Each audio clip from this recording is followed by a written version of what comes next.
मनोजवं मारुततुल्यवेगं जितेन्द्रियं बुद्धिमतां वरिष्ठं वातात्मजं वानरयूथमुख्यं श्रीरामदूतं शरणं प्रपद्ये। वेदो नित्यमधीयतां तदुदितं कर्मस्वनुष्ठीयताम्। वेदो नित्यमधीयतां, નિત્ય વેદનું અધ્યયન કરો. આપણે હમણાં થોડુંક સાંભળ્યું, વેદ માટેનો ભાવ અને વેદ માટેનો પ્રેમ અલગ અને વેદ વિષયનું જ્ઞાન અલગ એટલે ભિન્ન છે. વેદ માટે એક હિન્દુ તરીકે બધાને જ પ્રેમ હોય, પણ ક્યાંક ભાવુકતામાં ખેંચાઈને આપણે શબ્દ પ્રયોગ કરતી વખતે ધ્યાન નથી રાખતા. એક તરફ એવું કહીએ છીએ કે આદિકાળથી વેદ છે અને એક તરફ એવું કહીએ છીએ કે અનંત સમયથી વેદ છે. એવો આપણી જ વાતમાં બધો વ્યાઘાત ન થવો જોઈએ. અહીંયા કોઈની નિંદા કે કોઈની પ્રશંસા માટે આવ્યા જ નથી. માત્ર ને માત્ર જ્યારે આ વિષયને લઈને ચાલવાનું હોય ત્યારે પરંપરા અને સિદ્ધાંત આ બંનેનું ધ્યાન રહેવું જ જોઈએ. નહીં તો પ્રોગ્રામની વિષયની માહિતી આપીને વક્તવ્ય પૂરું કરવું જોઈએ. વિષય ઉપર વાત ન છેડો તો જ વધારે સારું છે. વેદ અનાદિકાળથી છે. નંબર 1, વેદો અપૌરુષેય છે. વેદોનું ઉદ્ગમ નથી, પ્રાદુર્ભાવ પ્રાગટ્ય છે. તમે જ્યારે જળમાંથી એનર્જી અથવા ઇલેક્ટ્રિસિટી નિર્માણ કરો છો, એને બોલો છો નિર્માણ. વસ્તુતઃ તો એ ટ્રાન્સફોર્મેશન છે, નિર્માણ છે જ નહીં. અંદર નહોતું તો બહાર લાવી શકાય જ નહીં. વેદોનું ઉદ્ગમ નથી, વેદોનું લેખન નથી, વેદોનો પ્રાદુર્ભાવ છે. કેમ નથી? તો ઉપનિષદમાં પ્રમાણ છે, યસ્ય નિશ્વાસિતમ. વેદ એ પરમાત્માના નિશ્વાસ છે, ભારતનો શ્વાસ છે એવું નથી.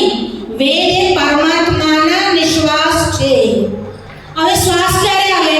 જન્મ કરતા પહેલા કે પછી? તો જન્મની સાથે સાથે જ આવે. આજે જન્મ થયો તો કાલે શ્વાસ ના આવે. અને જ્યારે હું કહું પરમાત્માના નિશ્વાસ છે, તો પરમાત્માનો જન્મ ક્યારે? પરમાત્માનો જન્મ છે જ નહીં. અજન્મા છે પરમાત્મા, એટલે વેદોનો જન્મ ન હોઈ શકે. નિશ્વાસ છે. જે પણ વેદને લઈને ચાલે છે એટલી વાત મગજમાં ક્લિયર કરી દો. અનાદિ છે, અપૌરુષેય છે અને એવો વેદોનો પોતાનો જ ઘોષ છે.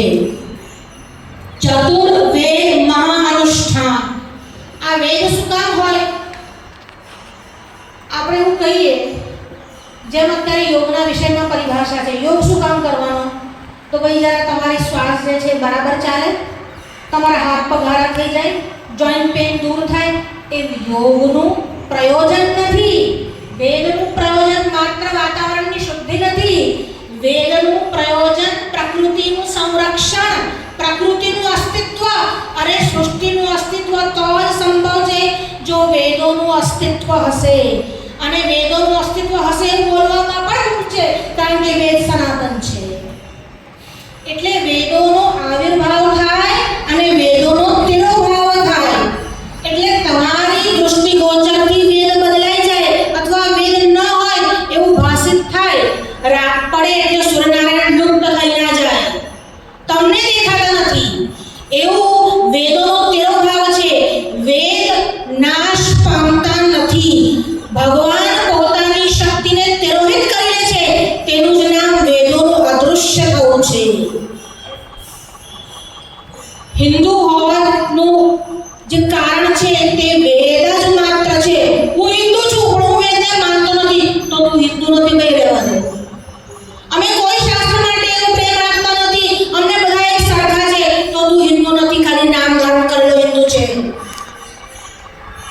જો વેદ નથી, વગર કુરાનને માનતો મુસલમાન બતાવો, બાઇબલને માનને વગર કોઈ ઈસાઈ બનશે કે? જો ના બને. આ તો એટલા માટે કેવું પડે કારણ કે તમને આ જ ઉદાહરણ સમજમાં પડે છે. બાકી બાઇબલ અને કુરાનની ગણતરીની તુલના કોઈ દિવસ વેદ સાથે થઈ જ ના શકે. આ વેદ શું છે?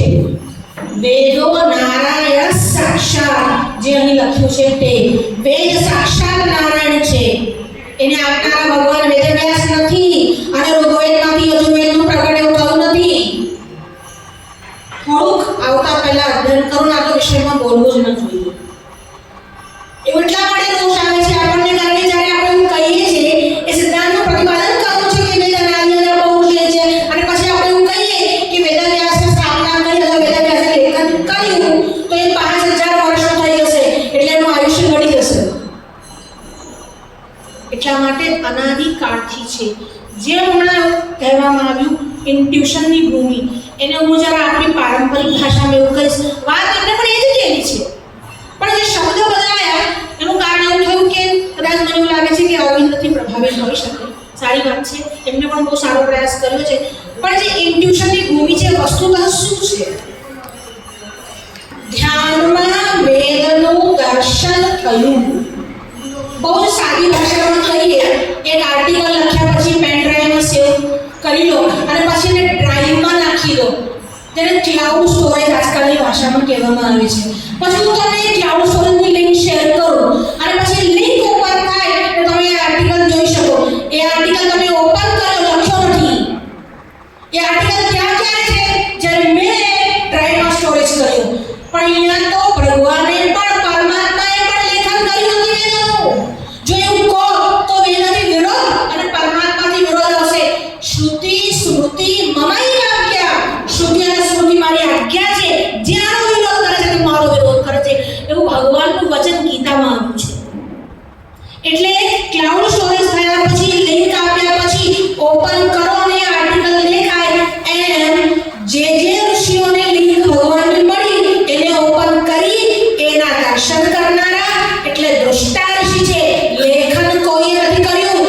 બ્રહ્માંડ સર્વપર્યંતા, બ્રહ્માથી પણ લો તો પણ બ્રહ્માદ્યા ઋષિ પર્યંતા સ્મારકા નતુકારકા. આ લખી રાખો. બ્રહ્મા પણ સાક્ષાત વેદોનું લેખન કરનારા નથી. એટલે વેદોનું કોઈ લેખન કર્યું એ વાત તો ભૂલી જાઓ. લિપિબદ્ધ કરી એનું નામ લેખન નથી. અને એમાં થાય છે શું? જે આપણે ઇતિહાસ વાંચીએ છીએ ને, ઇતિહાસ પાશ્ચાત્ય સંસ્કૃતિ વાળાઓએ અથવા પાશ્ચાત્ય વિદ્વાનોએ લખેલો ઇતિહાસ વાંચીએ છીએ. એટલે આપણને એવું લાગે છે કે આપણે ત્યાં પહેલા લેખન કળા નહોતી. પહેલા શ્રુતિ પરંપરામાં ખાલી એક જણે બોલી, બીજાએ સાંભળ્યું. જો લેખન કલા નથી તો અક્ષર કોનું નામ હતું એમ મને કહો. આજકાલ તો અક્ષર શબ્દ કોઈક સંસ્થાઓની કૃપાથી એટલો બધો પ્રસિદ્ધ થઈ ગયો છે. અક્ષર એમના બાપનો નથી, પણ એમની કૃપાથી એવો ફેમસ થયો છે અક્ષર સંપ્રદાય, અક્ષર પુરુષોત્તમ. આજે આપણે એ વિષયમાં પણ નથી જતા. આપણે ખાલી એટલું જ કહેવું છે કે વૃક્ષનું પાંદડું એટલે વૃક્ષ નહીં. આ સનાતન ધર્મ જે છે ને તે વૃક્ષ છે. એમાં ઘણા બધા પાંદડાઓ આવ્યા અને ખરી ગયા. એ પાંદડા ખરા, આપણે એનો ચોક્કસ ડ્યુરેશન પીરિયડ હોય. આ બધા પાંદડા છે, આવશે ને ખરશે. આ વૃક્ષ કેવું છે? અનાદિ છે, શાશ્વત છે. ઓર્ધ્વમૂલમ મરસ્સાકમ અશ્વત્થમ પ્રાહુરવ્યયમ. આ જેને છંદાંશી કહેવામાં આવે છે, છંદ એટલે મીટરની વાત નથી, ત્યાં વેદ જ છંદ છે. એટલે વેદી પ્રયોગ માટે છંદસ એવો પ્રયોગ થાય છે. અત્યારે જો વેદ વિશે કહેવામાં આવે તો સાંજ સુધી ખાલી વેદ વિશે બોલી શકીએ છીએ. આપણે આ કેવું છે ચતુર્વેદ સંમેલન વિશે કે મહાનુષ્ઠાન વિશે. એટલે અત્યારે એટલી જ વાત કરીએ કે ઉતાવળ કરી અને વેદ શું છે એ વિષય પર ન ઉદ્બોધન આપીએ અને માત્ર ને માત્ર આપણે વેદની સુરક્ષા કરી જાણીએ. ગોલવલકરજીના સિદ્ધાંતથી મારું સમર્થન નથી, પણ એની એક વાત મને ગમતી હતી. એવું બોલતા કે મારી પાસે ખજાનાની એક પેટી છે, મારું ઉત્તરદાયિત્વ એટલું કે હું એ ખજાનાની રક્ષા કરું. તો આપણું ઉત્તરદાયિત્વ એટલું કે આપણે આ ખજાનો છે વેદરૂપીની રક્ષા કરીએ. વિષય તો આવતા જન્મમાં સમજાશે તોય ભલે, અને એના પછીના જન્મો થાય તોય ભલે, પણ અત્યારે તો કાલી એનું સંરક્ષણ કરીએ. બસ એ જ વાત ભાસ્કરભાઈના મનમાં ઉતરી ગઈ છે કે આ વેદરૂપી ખજાનાનું સંરક્ષણ અને પ્રચાર પ્રસાર કરીએ. અને આવો આ પ્રતિમેવ ઉત્સવ બહુ જ વર્ષો, સેંકડો વર્ષ પછી આ ઉત્સવ, આ અનુષ્ઠાન થવા જઈ રહ્યું છે.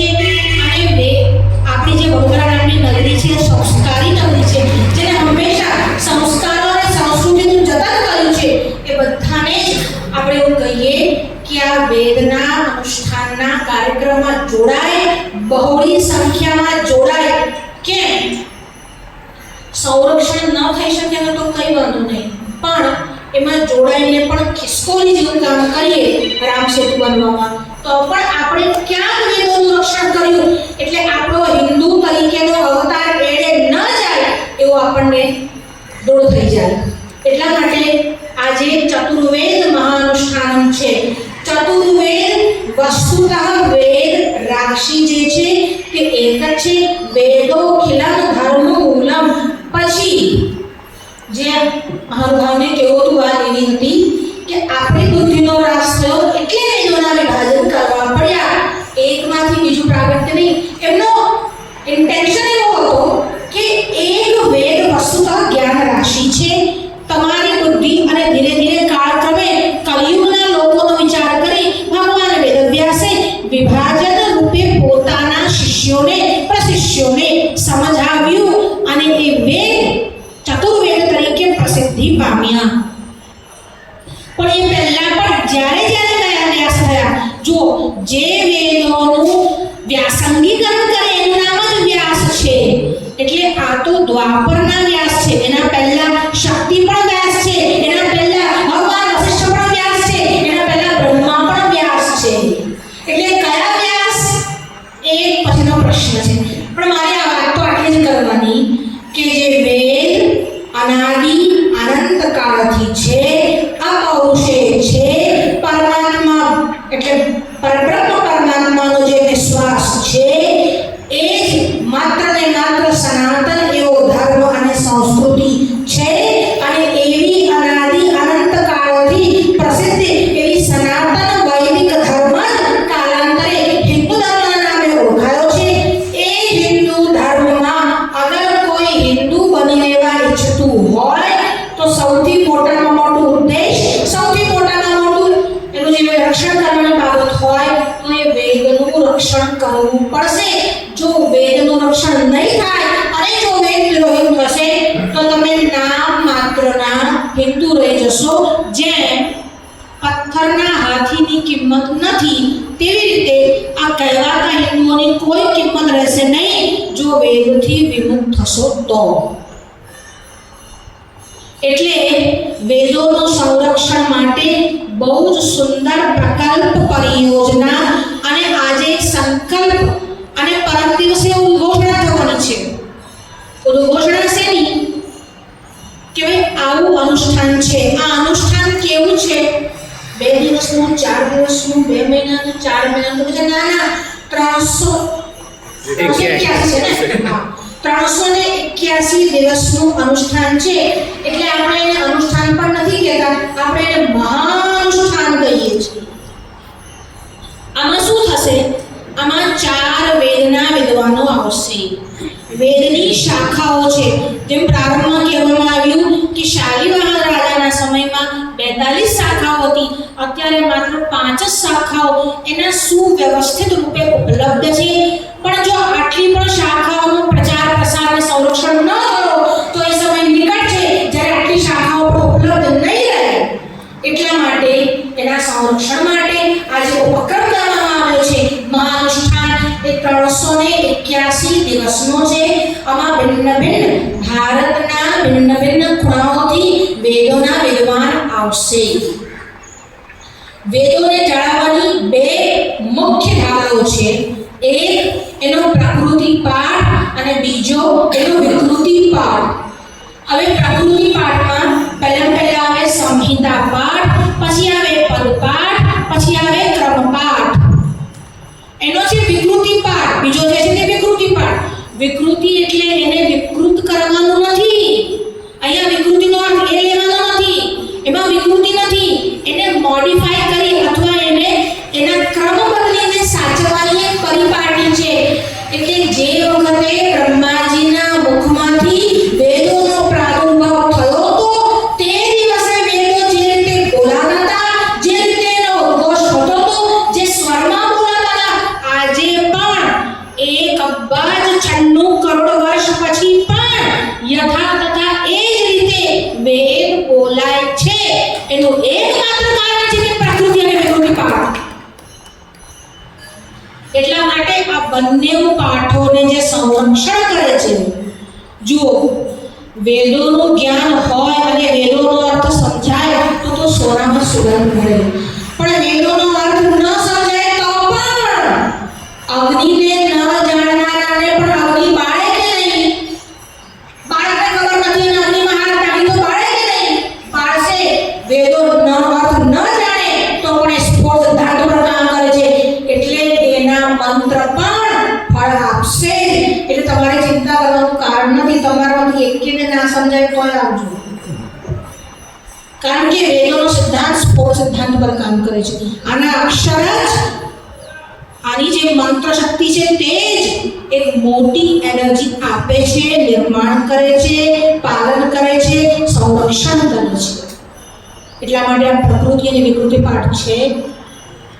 અને આપણા બધાનું સૌભાગ્ય છે કે આપણને જુઓ ગંગા કિનારે રહે ને એને એવું લાગે આ ગંગા તો અહીં જ છે, એવું આપણે ગુજરાતમાં રહેનારને એવું લાગે છે દ્વારકા તો અહીં જ છે. અને એના કારણે પશ્ચિમબંગાળ દ્વારકા શારદાપીઠ અનંત શ્રી વિભૂષિત સ્વામી સદાનંદ સરસ્વતીજી મહારાજ આપણને ગંગાને તટે ઇઝીલી અવેલેબલ થઈ જાય છે. એનો મતલબ એવો નથી કે આપણે એમનો પ્રભાવ જે છે તે ન જાણીએ, આપણે એમની જે મહિમા છે તે ન જાણીએ.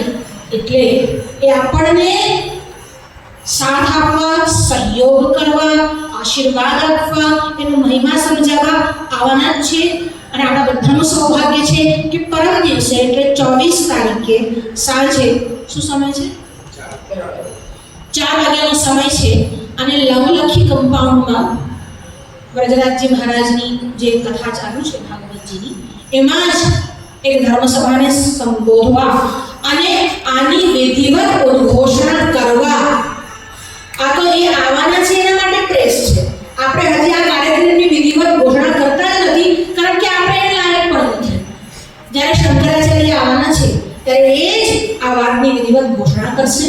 અને 24 તારીખે સાંજે આ બધા જ બહોળી સંખ્યામાં આવો. અને વડોદરાની જનતાને પણ આ અપીલ છે, જો આ ફિલ્મ જોવા, નાટક જોવા અડધરાને પહોંચી જાવ છો અને આટલું મોટું સત્કાર્ય, ધર્મ કાર્ય અને વેદોની રક્ષાનું કાર્ય જ્યાં થતું હોય ત્યાં મન મૂકીને આવવું જોઈએ. એ વાત સમજવી આવશ્યક છે, નહીં તો તમારું જીવન જ જીવન નહીં રહે. આપણો પણ જન્મ થાય છે અને પ્રાણીઓનો પણ જન્મ થાય છે, આપણી પણ વૃદ્ધિ થાય છે, પ્રાણીઓની પણ વૃદ્ધિ થાય છે. એ પણ આપણે પ્રજનન કરીને સંતતિ પેદા નિર્માણ કરે છે. તો આપણામાં અને પ્રાણીઓમાં જે ભેદ છે કયો ભેદ છે? ધર્મ એક એવ, ધર્મ જ એમાં બે વિશેષ છે. અને આ ધર્મનું મૂળ એટલે વેદ. કેટલી વાર આપણને એવું લાગે શબ્દો આજે બહુ લોકોને મજા આવે છે મોટા શબ્દો વાપરવાની. હવે તીર્થ સેવાઓ અત્યારે વિષય થોડો વિવાદાસ્પદ છે, પણ તીર્થ સેવાએ એવું નામ આપ્યું પ્રધાનમંત્રી આવાસને. હવે ત્યાં તીર્થ કહ્યું કે કઈ નથી હોય છે મોટા મોટા નામ આપી દેવાના. આ ધાર્મિક પ્રક્રિયા નથી ને આ એક વૈજ્ઞાનિક પ્રક્રિયા છે. ધર્મમાં વિજ્ઞાન નથી આવતું કે આ એક સામાજિક પ્રક્રિયા છે. ધર્મ અસામાજિક તત્વો ઉભા કરે છે કે એટલે ધર્મ લખ્યા પછી તમારે કશું જ મોડું કરવાની જરૂર નથી. ધર્મમાં બધી જ વસ્તુ આવી જાય છે. ડ્રાફ્ટ કરતા પહેલા વિચાર કરો. આ વેદનો વિષય છે ઉતાવળ કરશો જ નહીં. હું વારંવાર કહું છું, તમને સંરક્ષણ કરવાની સમજ છે અને પ્રેમ છે, બહુ જ આવકાર્ય છે. કદાચ મારા કરતા વધારે તમે સજાગ છો, પણ શબ્દોના ચયનમાં ઉતાવળ ના કરશો. અને મારા પ્રેસ બંધુઓને પણ મારી વિનંતી છે, જે હું બોલું છું એ શબ્દશઃ લખવાના હોય તો જ લેજો, નહીં તો તમને જેટલું લખાવવામાં આવ્યું છે અથવા આ પત્રિકામાં જે વસ્તુ લખી છે એ જ લખજો. શબ્દો સાથે વ્યભિચાર ન કરતા, કારણ કે આ વેદોનું કામ છે. એટલે ઉતાવળ કરીને શબ્દોની આપણે હેરાફેરીમાં નથી જો. તો વાત એવી છે કે આપણે આ સંકલ્પનાને, આપણે આ પ્રકલ્પને એક સાથે વધાવી લઈએ. અને તમે જ એટલે પત્રકાર બંધુઓ જ આ વડોદરાના વાસીઓને, વિદ્વાનોને આ મંચ પર એક સાથે લાવી શકશો. એટલે હવે આ તમારા હાથમાં છે કે આ વસ્તુનો પ્રચાર અને પ્રસાર કેવી રીતે વિશેષ રૂપે થાય. બધા જ એમાં ભાગ લેવો જોઈએ.